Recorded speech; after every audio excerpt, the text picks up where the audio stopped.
Ce que je fais, c'est des mathématiques appliquées. Donc là, j'ai essayé vaguement d'imaginer ce que vous êtes en train d'imaginer. Alors, juste pour vous rassurer, je ne vais pas parler d'équations. Je vais plutôt vous raconter ce que j'aime en faire, et en particulier, je vais commencer par vous raconter une histoire.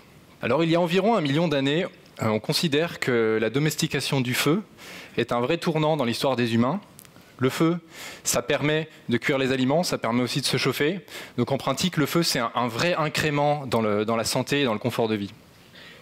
Alors si on avance un petit peu dans le temps, même beaucoup, on arrive à un moment de l'humanité où se met en place quelque chose qui s'appelle l'agriculture. Alors si on regarde l'agriculture en détail, on peut voir l'agriculture comme une façon organisée et efficace de récupérer l'énergie solaire via la photosynthèse. Alors si on prend l'exemple de l'Empire romain, par exemple, à l'époque de l'Empire romain, l'agriculture c'est quasi exclusivement la seule source d'énergie. L'agriculture, ça permet de nourrir les muscles des hommes, dont certains sont des esclaves au passage, et aussi des animaux. Alors les Romains, ils étaient malins, ils avaient une autre technique pour capter de l'énergie qui s'appelle le pillage. En pillant, les Romains, ils mettaient la main sur des ressources dont ils ne s'étaient pas occupés de la fabrication. Donc indirectement, ils mettaient la main sur l'énergie nécessaire à la fabrication et sur les matériaux. Le problème du pillage, c'est que c'est pas renouvelable. Au passage, il y a même des anthropologues, en particulier Joseph Tainter, qui considèrent que cette question d'énergie indirecte via le pillage de l'agriculture a été un facteur déterminant dans le déclin de l'Empire romain. Alors maintenant, si on continue à avancer dans notre histoire et qu'on arrive au Moyen-Âge, eh bien, on voit en Europe apparaître les moulins, donc les moulins à vent et les moulins à eau. Il faut savoir qu'à l'époque, un moulin, ça remplace à peu près 40 hommes en termes d'énergie. Autant dire que ce n'est pas négligeable. Et donc vous avez une petite révolution industrielle qui se met en place en Europe. Et on voit le PIB quasi doubler entre l'an 1000 et 1500 en Europe, alors qu'en Asie, il n'augmentait que de 30% sur la même période. Le cas typique, c'est le siècle d'or hollandais. Les Hollandais, ils utilisent aussi les moulins pour scier du bois. Avec ça, ils fabriquent des bateaux.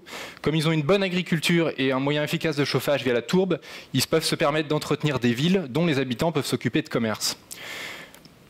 Alors, peu avant la révolution industrielle, c'est-à-dire la découverte de l'utilisation du charbon, on utilise du charbon de bois pour faire de la métallurgie. Alors le problème, c'est qu'il faut 25 stères de bois pour produire environ 50 kg de fer.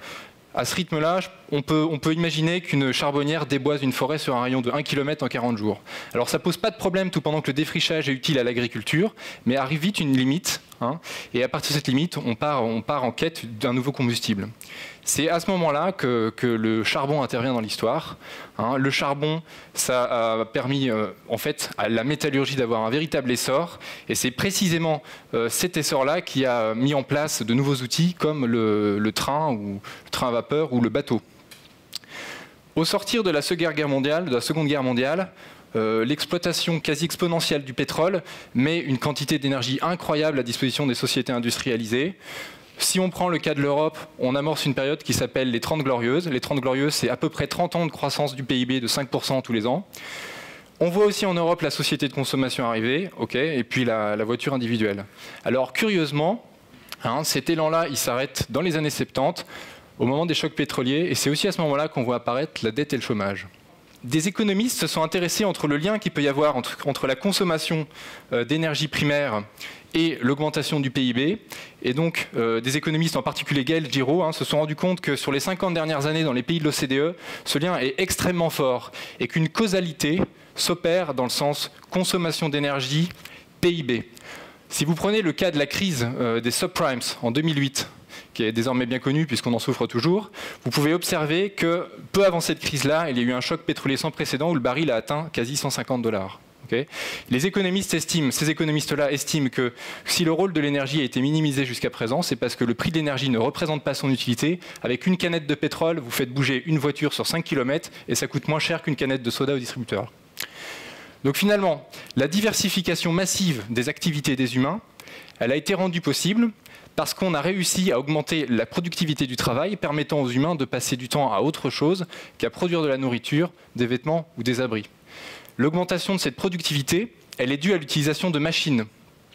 Avec des machines, vous faites plein de choses. Ces machines, le problème, c'est qu'elles se nourrissent d'énergie. D'accord ? Alors, à mesure qu'une société dispose d'énergie, elle peut aussi libérer des gens qui vont réfléchir comment on peut utiliser cette énergie de manière plus astucieuse. C'est ce qu'on appelle l'efficacité énergétique. Mais en gros, pour synthétiser, comme le fait très bien l'ingénieur Jean-Marc Jancovici, sans énergie abondante, le monde moderne n'existerait pas. Le problème aussi, c'est que cette énergie abondante, à l'heure actuelle, 80% de ce qu'on en consomme est d'origine non renouvelable, en particulier fossile. Il y a une vraie question de dépendance de notre économie à cette énergie non renouvelable. La transition énergétique, c'est précisément le transfert de cette consommation d'énergie non renouvelable vers un nouveau mode de consommation basé, lui, sur des ressources renouvelables. Et en gros, si on ne s'occupe pas de ce problème de l'énergie, c'est plus ou moins notre modèle de société qui risque de régresser. Alors, vous allez me dire, en quoi les maths appliquées, ça peut nous aider dans cette histoire? Si on reprend l'histoire de tout à l'heure, les mathématiques appliquées, ça peut éventuellement nous servir à prédire ce qui va se passer dans la suite de cette histoire en construisant des modèles, par exemple. Moi, ce qui m'intéresse en ce moment, c'est de simuler comment, avec les moyens dont on dispose aujourd'hui en termes d'énergie renouvelable, on peut envisager de s'en sortir ou pas, grosso modo, quand il n'y aura plus de pétrole. Alors, ce que les modèles montrent, c'est que le taux de retour énergétique des nouvelles énergies, les énergies renouvelables, est quand même prépondérant. Et donc, si on n'a pas une hausse effective de la technologie dans les années à venir, il va falloir furieusement travailler l'efficacité énergétique, c'est-à-dire être capable de faire aussi bien avec moins. Alors, pour terminer, j'ai envie de revenir aux Romains. Et alors, ce qui est marrant chez les Romains, c'est qu'on a mesuré à partir d'ossements que la qualité de l'alimentation des Romains s'est améliorée avec le déclin de l'Empire. Alors cela, pour moi, montre qu'avec le changement de société qui a accompagné le déclin, on a eu des effets positifs.